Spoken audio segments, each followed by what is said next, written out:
बिस्मिल्लाहिर्रहमानिर्रहीम।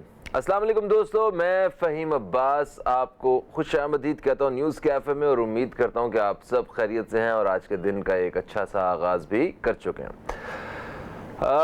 आज हमने अपने प्रोग्राम में एक बड़े अच्छे मौजू पे बात करने के लिए एक बड़ा ही ज़बरदस्त सा मौजू चुना है और वो हम सब से रिलेटेड है, हम पाकिस्तानियों से रिलेटेड है। मैं आपको एक सर्वे के मुताबिक बताऊं तो पाकिस्तान से बाहर जाने वाले या पाकिस्तान से बाहर दूसरे ममालिक में रोज़गार ढूंढने वालों की तादाद जो है वो माजी के मुकाबले में तकरीबन 30% बढ़ चुकी है। और ये एक बड़ी हैरत अंगेज़ बात भी है कि हमारे यहाँ पाकिस्तान में जितने भी नौजवान हैं या जो पाकिस्तानी हैं वो मुल्क से बाहर क्यों जाना चाह रहे हैं, वो अपने रोज़गार से मुतल्लिक इतने परेशान क्यों हैं कि वो उनके पास सिर्फ जो एक ही ऑप्शन है वो ये है कि पाकिस्तान से बाहर चले जाया जाए।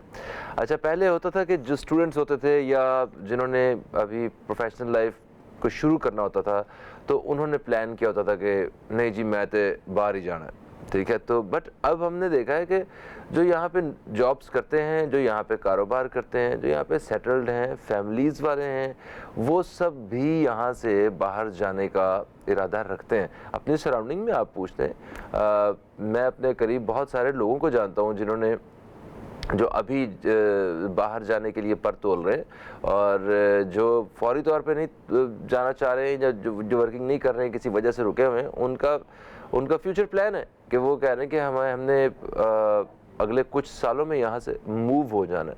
आखिर ये जगह इतनी मतलब प्रोफेशनली इकनॉमिकली एक शहरी के लिए इतनी मतलब साजगार जगह क्यों नहीं रह रही है, इस पे बात करेंगे।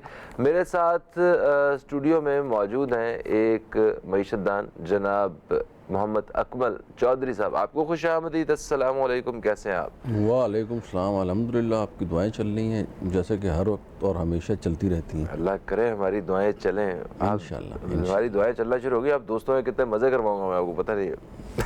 Will be waiting for this. अच्छा अकमल भाई, क्या वजह है, क्या ये बात सही है जो मैंने मुशाहिदा अपने से इर्द गिर्द किया है, क्या आपके इर्द गिर्द भी ऐसा ही है? लोग मुल्क से बाहर जाने का मतलब इरादा कर चुके हैं, बहुत सारे लोग जो जा सकते हैं वो चले भी गए हैं। देखिए, जो दो किस्म के जो है ना होते हैं लोग, एक प्रोफेशनल होते हैं लाइक डॉक्टर्स, इंजीनियर्स, आईटी के एक्सपर्ट्स वगैरह, जी जी जी, जो कि हम कह सकते हैं कि मुल्क का एक एसेट होते हैं। जी जी। और एक होते हैं लेबर टाइप के लोग जो होते हैं, जो वहाँ पे बैरून मुल्क जाके मजदूरी वगैरह करते हैं, तो एक वो कैटेगरी है। तो दोनों ही जो है ना वो प्रीफर इस वक्त ये कर रहे हैं कि मुल्क में ना रह जाए, क्योंकि यहाँ रोज़गार ही नहीं बचा। यानी इस वक्त हमारा जो अनएम्प्लॉयमेंट का रेशो है that is 6.2 which is projected to 6.4। तो 6.4 इज़ मतलब एक नंबर होता है जो पिछले चंद एक सालों में 4.2 4.3 के लगभग रहा है। और अब एकदम से मतलब इसका मतलब ये है कि आपके करोड़ के करीब अफराद जो है वो बैठे हुए and they have nothing to do. अब जब बेरोज़गारी बढ़ती है तो आपको पता है उसके बाद फिर सोशल इश्यूज़ भी पैदा होते हैं, क्राइम रेट वगैरह और ये वो, तो बैरून मुल्क जाना बनता है। अब हमारे यहाँ पे मुझे अब ये पता है ना लोग छोड़ा क्या है, एक मैं अगर अदर देन नॉन टेक्निकल बात करूँ, एक सोशल इशू के हवाले से बात करूँ कि एक पढ़े लिखे बंदे के लिए या जो डॉक्टर है या जो इंजीनियर है, और वैसे भी हमारे यहाँ का ब्रेन आपको पता है बड़ा जरखेज़ होता है, और बैरून मुल्क जो है ना उनकी, चाहे हमारे चार्टर्ड अकाउंटेंट्स हों, कॉस्ट एंड मैनेजमेंट अकाउंटेंट्स हों, हमारे डॉक्टर्स, इंजीनियर्स, इनकी एक बहरहाल एक वर्थ है, ख़ास तौर पे मिडिल ईस्ट के कंट्रीज़ में, अमेरिका में, यूके में, तो कनाडा वगैरह में। अच्छा, कनाडा में हमारे ड्राइवर्स की बड़ी मांग है। जो ये ट्राले वाले चलाते हैं, तो वहाँ पे सिख बरादरी के साथ साथ ज़्यादातर जो है ना हमारे पाकिस्तानी वहाँ पे हैं।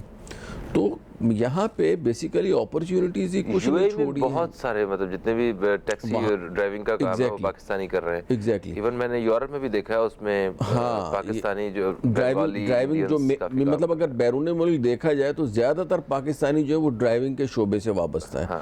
इसी तरीके से अच्छे अच्छे जो है ना डॉक्टर्स हमारे बड़े ज़बरदस्त किस्म के हैं बाहर। अच्छा, यहाँ पे भी अगर आप हमारी जो आपने बात की ना young generation, let me clear के मतलब मेरे अपने जो बच्चे हैं they are not willing to stay in Pakistan, there is nothing here, और वो जा रहे हैं जी। अब यहाँ पे कौन रुकेगा? जो बहुत ही ज़्यादा जज्बाती होगा, जो बहुत ही ज़्यादा जिसको अपनी मट्टी से प्यार होगा।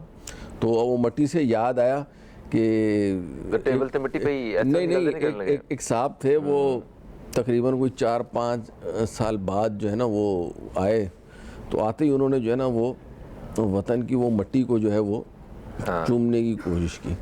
तो वो बड़ी जो है ना उसको सख्त लगी, बोले यार ये क्या ये बड़ी सख्त नहीं हो गई ये मट्टी? और बोलते छोड़ यार ये मट्टी नहीं है, ये जो है वो ऊँट की वो लेद यार।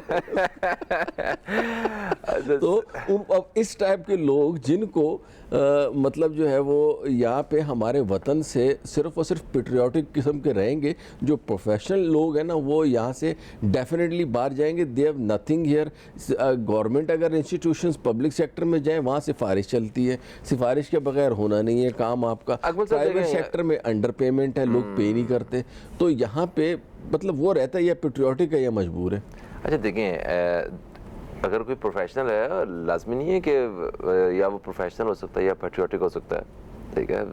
हुब्बुल वतन लोग हैं यहाँ पे, और हमारी पूरी कौम बड़ी हुब्बुल वतन है। ये भी उनकी अब इस वक्त उनकी ख्वाहिश है या उन्होंने अपने गोल्स बनाए हैं कुछ लोगों ने, एक मतलब जो पहले की निस्बत जो ज़्यादा है कि वो मुल्क से बाहर चले जाएं काम की वजह से, रोज़गार की वजह से, क्योंकि वहाँ पे मौके ज़्यादा बेहतर मिल जाते हैं। ड्राइविंग यहाँ भी कर सकते हैं ये लोग, क्यों नहीं कर रहे हैं, क्यों नहीं करना चाहते? क्योंकि यहाँ पे ड्राइविंग की उतनी आमदन नहीं होती है जितनी बाहर हो सकती है ना, बड़ी सीधी सी बात है। हमारे यहाँ डॉक्टर्स, पढ़े लिखे जितने भी जो इंजीनियर्स हैं और मुख्तलिफ शोबों में काम करने वाले लोग जो मुल्क से बाहर जा रहे हैं, उनकी भी एक सबसे बड़ी रीज़न यही है कि यहाँ पे उनको उतना पे नहीं किया जाता जितनी उनकी काबिलियत है।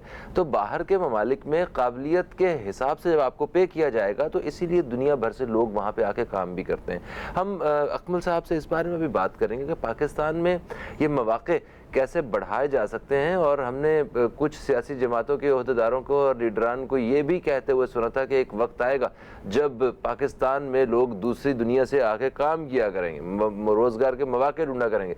मगर इसमें कोई इतनी परेशान होने वाली बात नहीं है। हमारे यहाँ दूसरी दुनिया से लोग आके हमारी यूनिवर्सिटीज़ में पढ़ते हैं, हमारे यहाँ और भी हमारे पाकिस्तान में काम के इतने मौके हैं कि आपको बड़े अरसे बाद अब यहाँ पे गैर मुल्की नज़र आते हैं। वो बेशक चीनी की शक्ल में हो, चीनियों की शक्ल में हो, या किसी और कौम से हों। और कुछ साल पहले तक यहाँ पे रशिया से बहुत बड़ी तादाद में लोग आया करते थे यहाँ पाकिस्तान में, और स्पेशली कराची में इन्होंने डेरे लगाए होते थे, और काम वाम के मौके अच्छे खासे होते थे। अभी टूरिज़्म के हवाले से पाकिस्तान से बाहर से बहुत से लोग यहाँ पे तशरीफ़ लाते हैं। तो एक कॉलर हमारे साथ है, इन्हें शामिल करते हैं और फिर यहाँ के मौक़ों के हवाले से भी बात करते हैं। अस्सलाम वालेकुम जी, कौन है हमारे साथ?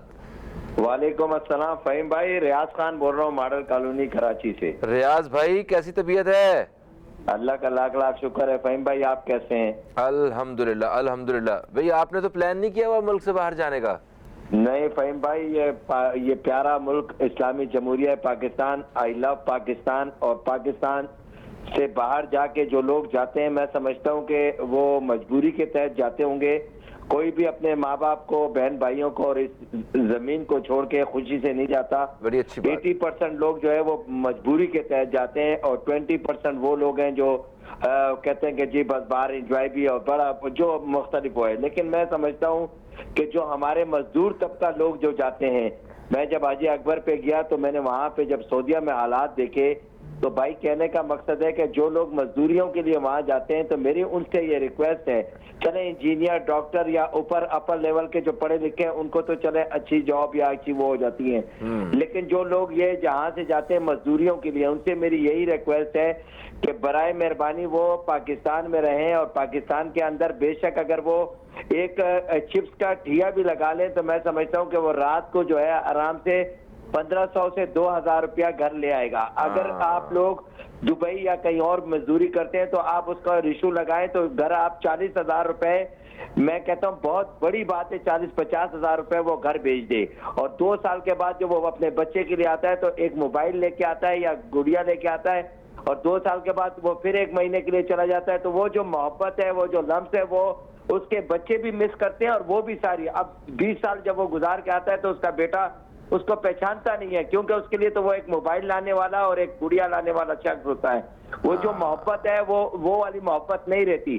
तो मेरी आपके चैनल के तवस्सुल से ये रिक्वेस्ट है, बड़ा अच्छा टॉपिक लेके आए फहीम भाई, कि आप लोग बराए मेहरबानी कम खा लें। जरूरी नहीं है कि आप चिकन खाएं या वो खाएं, आप दाल खा लें, लेकिन अपने बच्चे को यहीं पे अच्छी तालीम दें। जब आप उनके सर पे रहेंगे तो इंशाअल्लाह ताला वो बहुत आगे जाएगा। और मैं आपको बताऊं कि मैंने अपने मेरा सोशल एक्टिविटीज से भी है, मैंने देखा है कि गरीब रेड़े वाले मजदूर पियोन वगैरह के बच्चे जब वो यहीं पे पढ़ रहे उनको देखते हैं, आप चाचा या मामा, आजकल कौन चाचा मामा देखता है अपने बच्चों को, वो अपने बच्चों को टाइम नहीं देते तो भतीजों भांजों को कौन टाइम देगा। तो जो बाप अपने बच्चों को टाइम दे सकता है वो कोई और नहीं दे सकता। तो इसलिए बराए मेहरबानी आप यहाँ पे 1500-2000 रुपए मैं गारंटी से देता हूँ, 2000 रुपए पर डे आदमी अपने घर में बैठ के कमा सकता है, तो फिर बाहर जाने की जरूरत क्या है। बाकी तो आप 50,000 भेज रहे हैं और फिर वो आपके बच्चे, फिर आपकी बेगम दूसरों के इंतजार में कोई दवाई लाए, कोई क्या करे। फहीम भाई थैंक यू, बहुत बहुत शुक्रिया। अल्लाह ताला आपको शाद आबाद रखे, अब तक को कामयाब रखे। अस्सलाम वालेकुम। वालेकुम अस्सलाम, आपका भी बहुत बहुत शुक्रिया रियाज भाई। रियाज भाई ने बड़ी सही बात की है कि यहाँ से जो मजदूर जाते हैं, मजदूरी करने के लिए जाते हैं, वहाँ उनके कोई बहुत अच्छे हालात नहीं होते, बहुत अच्छे हालात, क्योंकि हमने जो खुद भी देखा है वहाँ। अकमल भाई आप भी इस चीज़ को आपने भी विटनेस किया होगा कि एक छोटे छोटे कमरों में किस तरह लोग, एक मतलब 12-12, 15-15 लोग भी एक कमरे के अंदर रह रहे होते हैं। यहाँ पे वो जो कुछ वहाँ से कमा रहे होते हैं वो पीछे घर भेज रहे होते हैं, जिससे घर वालों का भी कोई उस तरह कोई वो सारे ख्वाब पूरे नहीं हो रहे होते हैं, मगर वो भी अपने आप को कितनी जान जोखिम में डाल के जो है ना वो मेहनत कर रहे होते हैं और दिन रात एक कर रहे होते हैं। तो इनकी बात से आप किस हद तक इत्तेफाक करते हैं, जरा अपनी राय जो है ना वो भी शामिल करें। ये मेरे ख्याल में वही जैसे मैंने बताया ना कि जज्बाती किस्म के जो होते हैं ना, जो ज़रा वतन परस्त टाइप के या थोड़े से फैमिली के साथ वो इंटरेक्ट वाले ज़्यादा होते हैं, तो थोड़ा सा जज्बाती हो रहे हैं। प्रैक्टिकल लाइफ में 2000 रुपये, ये कि मैं गारंटी देता हूँ 2000 रुपये पर डे जो है ना वो आप कमा लेंगे यहीं पे, कौन देता है गारंटी। 2000 रुपये पर डे मीन्स 60,000 रुपये महीना। तो अब 60,000 रुपये महीना अगर किसी को यहाँ मिल रहा तो कोई बेवकूफ़ी होगा जो उन्होंने कहा कि आप ठेला लगा ले 1500-2000 रुपया महीना कमा लेंगे। पॉसिबल नहीं है। कराची जो है ना, आपको पता है कराची की आबादी 2.5 करोड़ के लगभग पहुँच चुकी है। तो 2.5 करोड़ का मतलब ये है कि 2.5 करोड़ लोग ठेले लगाएंगे क्या। तो ये कहने को ये जज्बाती बातें सही है, लेकिन हमें एक रियलिस्टिक अप्रोच यूज़ करनी चाहिए कि वन शुड बी रियलिस्टिक।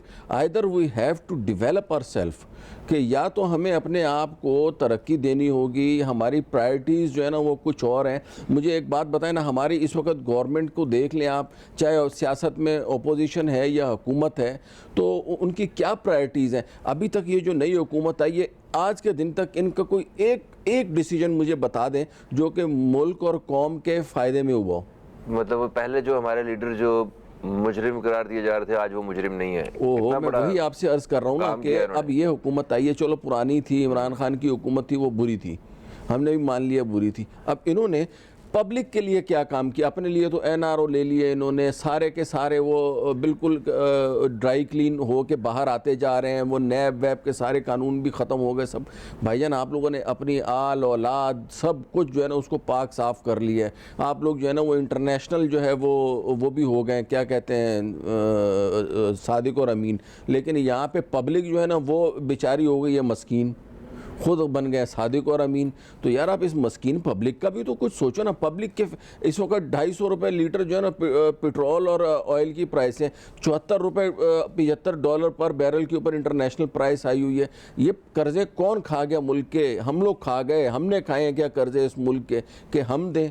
आखिरकार ले दे के जो है ना कुर्बानी देने के लिए जो है ना वो आप और मैं बचते हैं कि हमने जो है ना वो टैक्स भी देने हैं, हमने कुर्बानी भी देनी है। ये लोग, इन लोगों के जो है ना फ्लैट बाहर, इनकी औलादें बाहर, ये लोग पढ़ते बाहर हैं, सब कुछ बाहर है। मुल्क और कौम को कौन सोचते? और फिर आवाम जो है ना उससे बड़ी बेवकूफ़ आवाम है यार। आवाम को भी नज़र नहीं आता है। सर देखें, फ्लैट की बात करें ना, ये तो बड़ी एक वो नजर आने वाला दांत है जो ऐसे ही बस नजर आ गया है। असल में तो कहानी जजीरों तक है। फ्लैट कौन लेना चाहता है मुल्क से बाहर? मेरे भाई, इनको अपने जजीरे लेने हैं इन लोगों ने। एक महदूद अंदाजे के मुताबिक मैं अक्सर व बेशतर कहता रहता हूँ, देखें जी, $150 अरब पाकिस्तान का कम से कम बाहर पड़ा हुआ है, और इससे ज़्यादा पाकिस्तान के अंदर ब्लैक इकोनॉमी और वैसे डंप करके लोगों ने रखा हुआ है, स्टॉक करके। और टोटल पाकिस्तान का कर्जा $130 बिलियन। तो उसके बावजूद भी जो है ना आज तक किसी एक सियासतदान का मुझे बता दें कि इतने बुरे हालात इस वक्त चल रहे हैं कि हमारे वो होटल बिकने के ऊपर आ गए। वो जो रोज़ वैलेट होटल है वो बड़े लोगों की नज़रों में रहा है। उसके बाद सिफारत खाने हमारे बिक रहे हैं, सब कुछ बिक रहा है। इसके अलावा कोई चारा नहीं है ना भाई। कोई मुल्क इमदाद दे नहीं रहा, कर्जा कोई दे नहीं रहा, तो ज़ाहिर है अब आप अपने एसेट्स बेचोगे, OGDC बेचोगे, PSO बेचोगे, सिविल एविएशन बेचोगे, जो प्रॉफिट में चलने वाले क्रीमी इदारे हैं। आपके गट्ठे कोई नहीं लेगा, PIA कोई नहीं लेगा, स्टील मिल कोई नहीं लेगा। ये जो आपके जो प्रॉफिटेबल इदारे हैं ना, प्रॉफिटेबल इदारे, लोग ये लेंगे। वो आपने औने पौने दे के आपने साल 6 महीने निकाल के मसनूई तौर पे भी ले आएंगे नीचे, तो 1 महीने के लाएंगे, लेकिन अल्टीमेटली आप वो जड़ें बुनियादें खोखली करके जा रहे हो। उसके बाद इस आवाम से आप ये एक्सपेक्ट करते हो कि यहीं पे रहें, तो फिर ठीक है, क्या करेंगे यहाँ पे? तो फिर बाहर का ही सोचेंगे। सही। अब एक कॉलर और भी हमारे साथ है, इन्हें भी शामिल करते हैं। अस्सलाम वालेकुम जी, कौन है हमारे साथ? हेलो। वालेकुम अस्सलाम, कौन है हमारे साथ? फ़हीम शिहाद अर्ज कर रहा हूँ, खैरियत से हैं? मैं बिल्कुल ठीक हूँ शिहाद अंकल, आप कैसे हैं? अल्लाह का शुक्र। फ़हीम देखिए, बाहर जाने की असबाब देखें, और हमेशा हम क्रिटिसाइज करते हैं ये क्या। सबसे पहले देखिए, आप मेरिट का तो आप वो भूल जाए कि आप कोई भी उस पर तो आपको मिलेगा ही नहीं। सबसे पहले आपको चाहिए जितने इंस्टीट्यूशन है, एजुकेशन, हेल्थ, इसको नेशनलाइज करें। क्यों मेरा बच्चा का डॉक्टर 60 लाख रुपए देके आएगा डॉक्टरी करके, इंजीनियर 40 लाख रुपए खर्च करके बनेगा, तो वो कहाँ से? ये पाकिस्तान में तो इतनी अभी नहीं है। अगर यहाँ पर इन इंस्टीट्यूशन को नेशनलाइज हो, गवर्नमेंट लेवल पे हो, और कहीं भी पूरे पाकिस्तान में अगर ये कर दिया जाए कि आप देखिए, यकीन करें, जो सिर्फ सरकारी फीसों पे पढ़ा जाओ, अच्छा वहाँ तालीमी मियार मजबूत कर दें, तो आप यकीन करें जब उसका खर्चा ही नहीं होगा तो उसे ये तो पैट्रियट बनेगा। अभी ये बता रहे हैं कि बहुत, जिसको बहुत दिलचस्पी पाकिस्तान, भाई पाकिस्तान से क्यों नहीं होनी चाहिए? आज पाकिस्तान का हमारा शनाख्ती कार्ड और पासपोर्ट खत्म कर दें। हमें इंडिया में, हम घरों में गाड़ियां चला रहे होंगे, गाड़ियां साफ कर रहे होंगे, अमेरिका में जाके बर्तन धो रहे होंगे, तो भाई पाकिस्तानी हैं हम, पाकिस्तान के लिए रहेंगे और पाकिस्तान के लिए आपको काम करना पड़ेगा। हाँ, जहाँ जहाँ गलतियां हुई हैं उनको कहा, जैसे हमारी स्टैब्लिशमेंट जो अपर लेवल जो रिटायर होता है बाहर, जजेस रिटायर होते हैं बाहर, ये क्या लगा हुआ है? ये फ्लेवर बंद करें और इसको बैंड करें कि अब कोई बाहर नहीं जाएगा। और जितना MNA, MPS, सेनेटर, इनके बच्चे भी गवर्नमेंट स्कूलों में पढ़ेंगे। देखता हूँ कैसे नहीं पाकिस्तान सही हो सकता है। ये आप लेने से बहुत शुक्रिया शाहिद अंकल। शहाद साहब से हमारी बात हो रही थी टेलीफोन लाइन पे। उन्होंने कहा कि एक्चुअली उन्होंने उन लोगों को पॉइंट आउट किया जो यहाँ पे नौकरियां करते हैं, बिजनेस करते हैं, और जब उनकी रिटायरमेंट की एज आती है तो वो मुल्क से बाहर चले जाते हैं, तो वहाँ पे मूव हो जाते हैं, सेटल हो जाते हैं, जिसमें हमारे सारे सियासतदान हैं, और अब हमारे इदारों के भी जो बड़े हैं वो भी यहाँ से रिटायर्ड होके मुल्क से बाहर जाने का एक ट्रेंड जो है ना पैदा कर चुके हुए हैं। तो इन्होंने ये कहा कि मुल्क से जितने भी सरकारी लोग हैं या इस तरह के लोग हैं, उन पे पाबंदी होनी चाहिए कि वो मुल्क से बाहर नहीं जाएंगे। क्या कहते हैं? नहीं, इसमें कोई शक नहीं है कि मुल्क से बाहर जाने के ऊपर जो है ना वो पाबंदी तो खैर अगेन एक नॉन नहीं लगा प्रैक्टिकल सकते किस्म ना, की हाँ। बात है, मतलब इस प्रैक्टिकल नहीं है ये चीज़ें।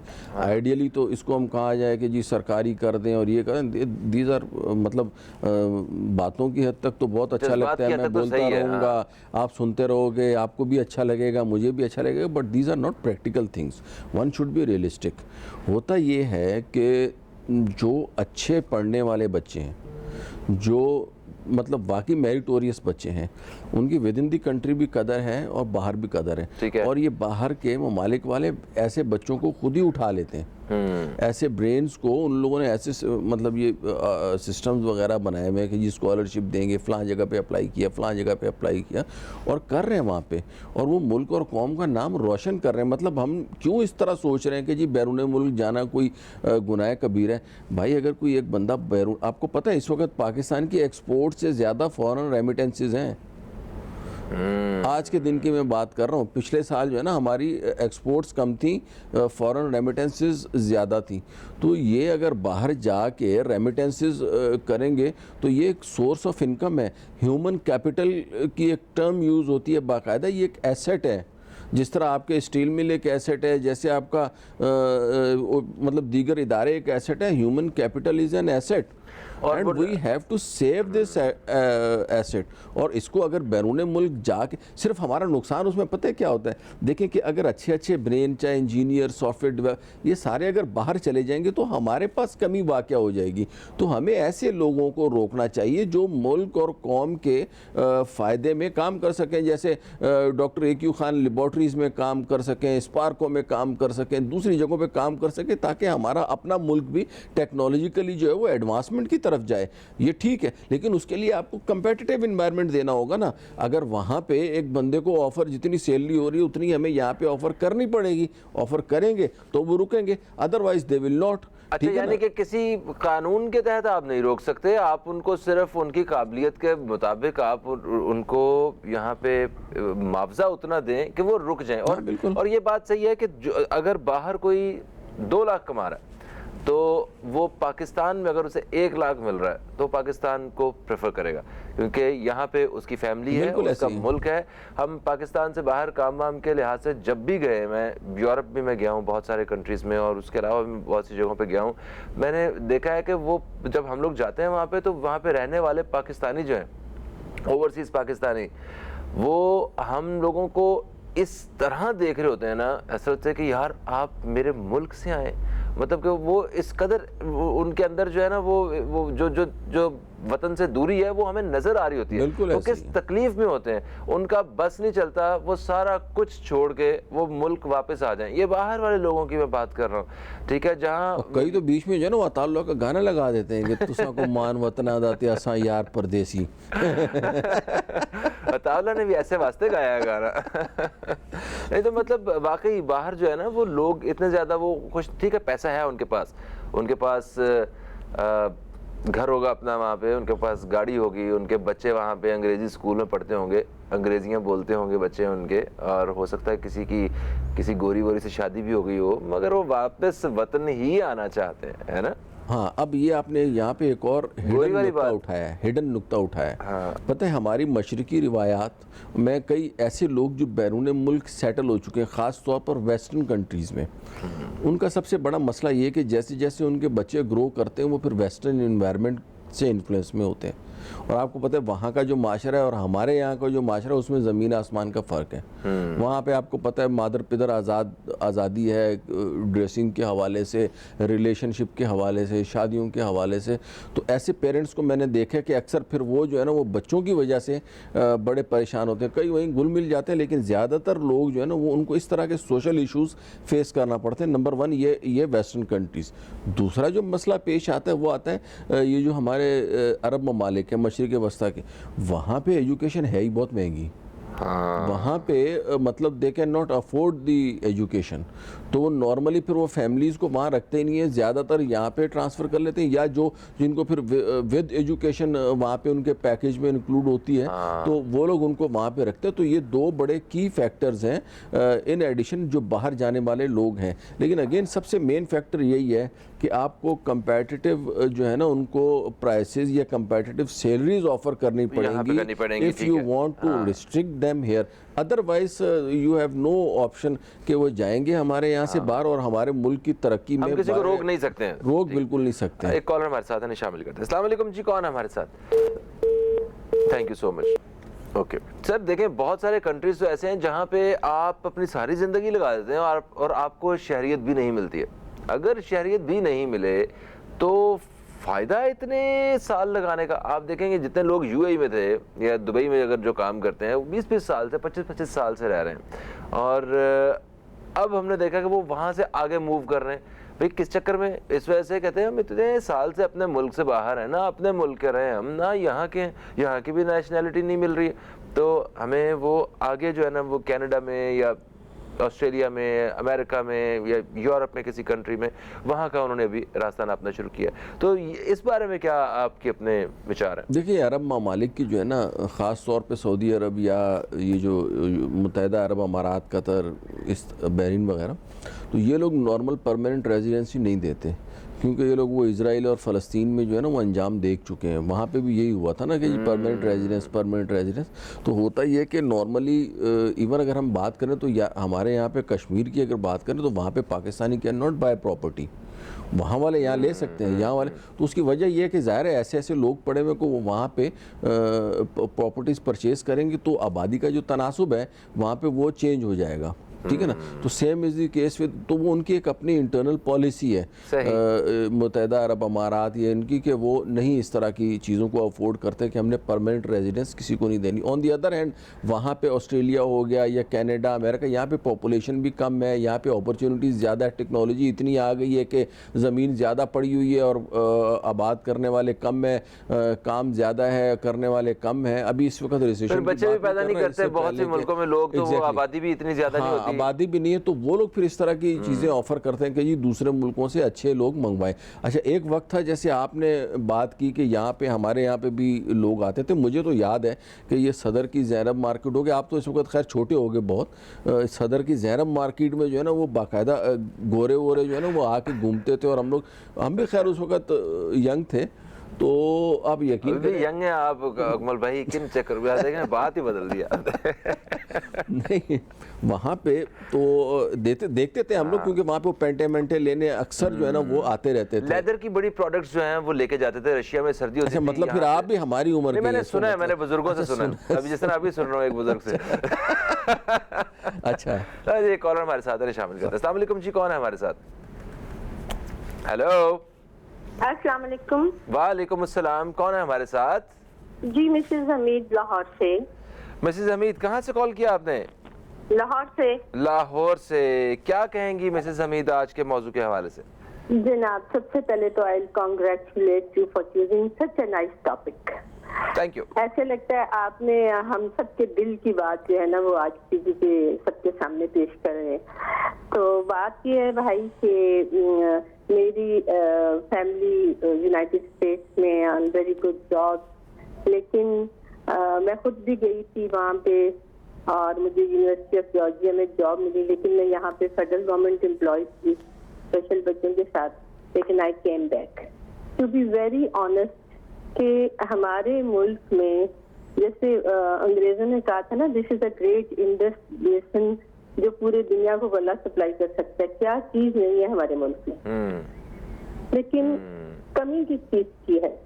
कमी इस चीज की है कि हमारे यहाँ क्या नहीं हुआ, स्कूल्स नहीं बने, कॉलेजेस नहीं बने, यूनिवर्सिटीज नहीं बनी, कहाँ से लोगों को जॉब्स मिलती। तो फिर अगर हमारे जो सियासतदान है वो बीकन हाउस बना ले, लाहौर ग्रामर बना ले, लाकास बना ले, क्या उनको नहीं पता कि अमेरिका में, इंग्लैंड में, एवरी कंट्री सब में गवर्नमेंट के स्कूल्स हैं, हर उस मोहल्ले में। तो प्रॉब्लम तो यही हो रही है कि वेयर वी आर गोइंग, हम क्या करने जा रहे हैं, हमने अल्लाह को जवाब नहीं देने। I spend my life in Pakistan, I am a widow, लेकिन मैंने क्या क्या प्रॉब्लम्स नहीं फेस किए, लेकिन still to be very frank and honest, मुझे रिटायरमेंट उसके बाद 3 साल तक पेंशन नहीं मिली क्योंकि मैंने रिश्वत नहीं दी, लेकिन मैंने नहीं दी। बहुत अच्छा किया तो अल्लाह जी, तो अल्लाह का शुक्र है कि अगर हर बंदा ये सोचे ना कि मेरा काम मैं हक करूं और अल्लाह मेरी मदद करेगा, तो वो जरूर मदद करता है। बिल्कुल ऐसा, बिल्कुल ऐसा। लेकिन क्या है, हम लोग कहाँ जा रहे हैं? अब बड़ा अफसोस होता है भाई। अभी आई एम अ रिटायर्ड पर्सन, लेकिन मेरे सराउंडिंग में बहुत से डिजर्विंग बच्चे हैं जिनको लिए मैंने एक टीचर रखी हुई है, उनको पढ़ा के गवर्नमेंट स्कूल, और यहाँ से स्कूल कोई 5 किलोमीटर दूर है, ठीक है। लेकिन why we are not thinking, हमें अल्लाह को जवाब नहीं देने, हमारे पास सब कुछ है, अच्छे ब्रेन। मेरा भाई ही is in textiles, auditor general over there, one of the best, पहला पाकिस्तानी था जो फेडरल गवर्नमेंट जॉब में था। क्यों पाकिस्तान छोड़ा? जी, रिश्वतें, यहाँ पे पढ़ाइयाँ नहीं है, यहाँ पे महंगे स्कूल कॉलेज यूनिवर्सिटीज हैं, यहाँ पे लोगों की कदर नहीं होती, यहाँ पे BC तक जो है वो अल्लाह माफ करे मुझे कहना नहीं चाहिए, लेकिन this is what is going on. तो खुदा के लिए ऐसे प्रोग्राम में अब आप देखें, मुझे यूनिवर्सिटी की जॉब वहाँ मिली थी, यूनिवर्सिटी ऑफ जॉर्जिया में, लेकिन I came back, I serve my country, और अल्हम्दुलिल्लाह मेरे वो बच्चे जो 87 में मेरे पास आए थे, आज जी मिसेस हमीद, हम इसी हवाले से हम अभी बात कर रहे थे कि जो पाकिस्तानी मुल्क से बाहर हैं वो उनकी पहली ख्वाहिश ये है कि वो किसी तरह मुल्क वापस आ जाए, ठीक है। जितनी उन्होंने कोशिशों के बाद मतलब इस चीज़ को पॉसिबल किया था कि वो मुल्क से बाहर मूव हुए थे, अब कुछ सालों बाद वो वापस आना चाहते हैं। उन्हें लगता है कि जो कल्चर, जो एनवायरनमेंट जो हमें चाहिए वो नहीं है जहाँ वो हैं, वो वही है जहाँ वो पैदा हुए थे। अच्छा, और इसके साथ साथ मैं आपको ये भी बता दूं कि हमारे आज के प्रोग्राम में हमारे साथ ताउन किया है मलका मसाला बनाने वालों ने। ये कहते हैं कि मलका फूड्स की प्रोडक्ट्स में रेसिपी मसालों के साथ साथ पिसे मसाले, अदरक, लहसुन पेस्ट, फ्राइड प्याज, सवैयाँ और चावल भी शामिल हैं। बेहतरीन जायका, आला मेयार और सार्फिन की सेहत का ख्याल, ये तीनों अवामिल मलका फूड्स को न सिर्फ पाकिस्तान बल्कि दुनिया भर में पजीराई दे रहे हैं। ये था पैगाम मलका फूड्स की जानिब से। और अकमल चौधरी साहब, अकमल साहब, जिस तरह अभी वक्त से पहले खातून हमारे साथ मौजूद थी लाहौर से, मिसेस हमीद, इन्होंने कहा कि मैं US गई, मुझे वहाँ पे जॉब मिली और मैं छोड़ के वापस आ गई क्योंकि मैंने जल्दी फ़ैसला कर लिया कि मुल्क जो है, जो असल जगह है रहने की, वो मेरा मुल्क है, वो नहीं। तो इस बारे में थोड़ा सा बताएं कि इस तरह बहुत बड़ी तादाद है लोगों की जो मुल्क से दूसरे मुल्कों से वापस आना चाहते हैं, इस पे क्या कहेंगे? वापस आ नहीं पाते इन हालात में। मेरा मशवरा तो ये कि ना है। मेरे से तो अगर कोई दोस्त वो भी पूछते हैं ना, यार पाकिस्तान में, मैंने कहा भाई यार यहाँ पे कारोबार ही नहीं है, यहाँ पे आके क्या करोगे?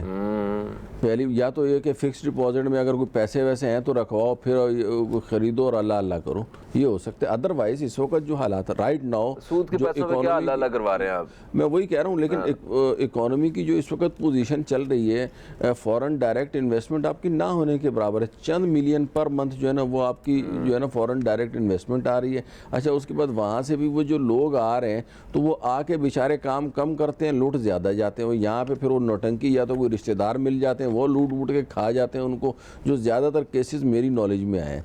तो मेरा नहीं ख्याल है कि घर वालों भी सेव नहीं करते हैं, वो भी जो है ना वो पैसे वो मेहनतें किए जाते हैं, भेजे जाते हैं, कमा के लाए यहाँ पे, ओ फलाना कारोबार शुरू करो, इतने की इन्वेस्टमेंट है, ये वो बड़े बड़े उसको ख्वाब दिखाते हैं। वो जब ओ हो यार ये भी नहीं बिका, ओ हो ये भी खरीद लिए, तो there are number of cases इस टाइप के हैं। तो विद इन द कंट्री जो मैं बात कर रहा हूँ ना, वो तो बहुत मुश्किल है। अच्छा, उसके बाद जो हमने आज का जो टॉपिक है ना, उसको मैं अगर एक मतलब बिल्कुल उसको समराइज करूं तो फायदे भी हैं, नुकसान भी हैं। अच्छा, फायदे की तरफ बात करते हैं। कॉलर मेरे साथ होल्ड पे, माफी दे दें मुझे, एक कॉलर है, देखते हैं कौन है। अस्सलाम वालेकुम जी, कौन है हमारे साथ? हेलो, अस्सलाम वालेकुम। वालेकुम अस्सलाम, कौन है हमारे साथ? मैं मोहम्मद इलियास सर वाह कैंट से बात कर रहा हूँ। वाह कैंट से मोहम्मद इलियास, आपको खुशामदीद। वाह कैंट से क्या मेरी मेमोरीज जुड़ी हुई हैं जनाब, क्या कहेंगे? सर मैं ये जो बाहर फॉरेन कंट्री की जो बात कर रहे हैं आप लोग, मैंने पहले ये भाई की भी बात सुनी है कि यहाँ पे 2000 रुपया पर डे आदमी कमा सकता है। सर मैं बाहर रहा हूँ सऊदी अरब में, तो सर मैं ये बात करना चाहता हूँ कि यहाँ पे मैं प्लम्बर का काम करता था पहले, ठीक है। हम यहाँ से जो है ना, जहाँ पे मैं काम करता था 10-15 हजार 20 हजार रुपया मिलता है। जब काम खत्म होता है 2,000 3,000 5,000 वो आदमी पकड़ के बैठ जाता है। ठीक है। कहता है सर कल मिलेंगे, परसों मिलेंगे, ये वो ऐसे। सर मैं फिर उसके बाद बाहर गया हूँ सऊदी अरब में, तो मैं एज ए सऊदी अजर में काम करते करते अल्लाह ने मुझे कामयाबी दी, एज ए फॉरमैन रहा हूँ। उसके बाद सर मैंने घर की कफालत की, मैंने अपने बहन भाइयों की शादी की, मकान बनाए हैं, उसी घर के पैसे से बहनों की शादियां की हैं। और जब यहाँ भी कोरोना का वक्त था तो मैं वापस आया हूँ, फिर वापस नहीं गया। उसमें मैं कंपनी सऊदी अजर में मैं था सर। तो अभी आप वापस जाना चाहते हैं?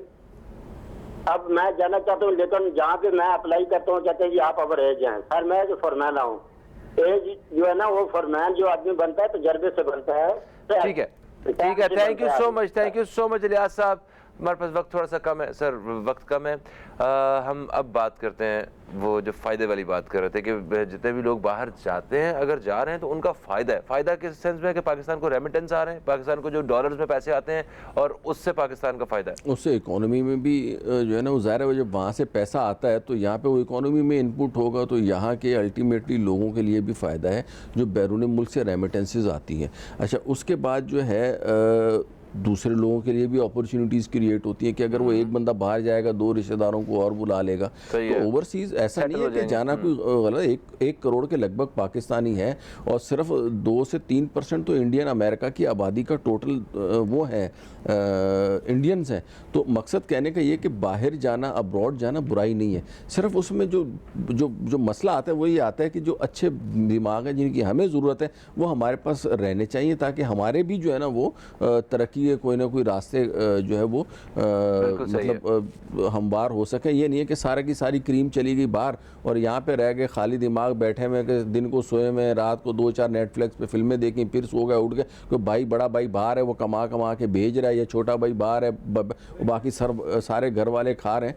तो ये चीज़ नहीं हो, बल्कि यहाँ पे भी थोड़ी सी हमारी इकनॉमिक एक्टिविटी जो है ना वो बढ़नी चाहिए। और उसके लिए ज़ाहिर अच्छे दिमाग होंगे, अच्छे आइडियाज़ होंगे, अच्छी सनतें लगेंगी, एग्रीकल्चर में डेवलपमेंट आएगी, तो वो मुल्क का भी फ़ायदा है। लेकिन at the same time overall country के लिए अगर लोग बाहर भी जा रहे हैं तो this is not a discouraging thing. उनको भी इंकरेजिंग करना चाहिए, सिर्फ उनको अपने मुल्क की अच्छी रिप्रेजेंटेशन वहाँ पे करनी चाहिए कि मुल्क का नाम रोशन करें। Thank you so much. तो जितने भी लोग पाकिस्तान से बाहर इस वक्त हमारे प्रोग्राम को देख रहे हैं, हम सब आपको वाकई यहाँ पे मिस करते हैं और हम आप पे नाज भी करते हैं। कहीं ना कहीं आप लोगों की वजह से हमारी इकोनॉमी में एक बेहतरी भी है, एक थोड़ी सी जो खुशहाली है वो हमें आप लोगों की नज़र से नज़र भी आती है और उम्मीद भी नज़र आती है।